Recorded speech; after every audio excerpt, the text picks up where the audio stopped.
As more questions are asked about sexual exploitation by Oxfam staff in Haiti, the international charity's fighting to save its reputation. Ahead of a meeting with Oxfam bosses in London, Britain's International Development Secretary warned they must be transparent about what happened in 2011 or risk losing government funding worth $43 million last year. If the moral leadership at the top of the organisation isn't there, then we cannot have you as a partner. I would also just note that there are enormous numbers of people who are doing good work, and they're good people working for Oxfam, and they have been betrayed in this as well. The charity's been hit by reports its country director for Haiti, Roland van Houwermeiren, was alleged to have invited prostitutes to a villa rented for him by Oxfam following the 2010 earthquake.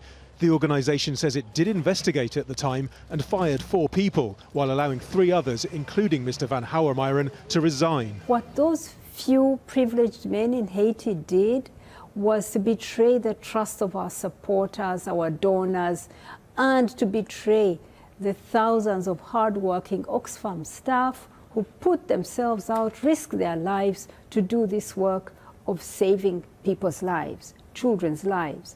On Monday, it emerged that back in 2006, when van Houwermeiren was Oxfam's country director in Chad, concerns were also raised about employees using sex workers there. Hours later, Oxfam's deputy chief executive, Penny Lawrence, resigned, saying the organisation failed to adequately act on the allegations concerning both Chad and Haiti.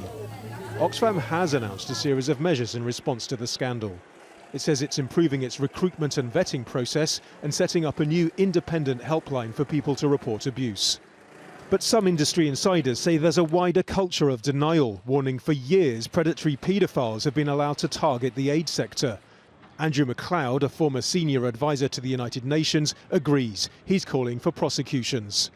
We've got to fix this. Aid workers and the aid industry needs to be full of humility. Now, there are very, very many good aid workers out there, and certainly not every aid worker is a pedophile, far from it. But the systematic problem is the culture of the industry, the paternalism, and just think of Oxfam not even reporting it to the local police. What was going through their head? Charities like Oxfam are going to be under intense scrutiny from politicians here in Britain.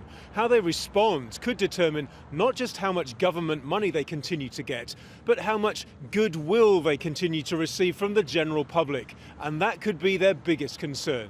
Nadim, Al Jazeera, London.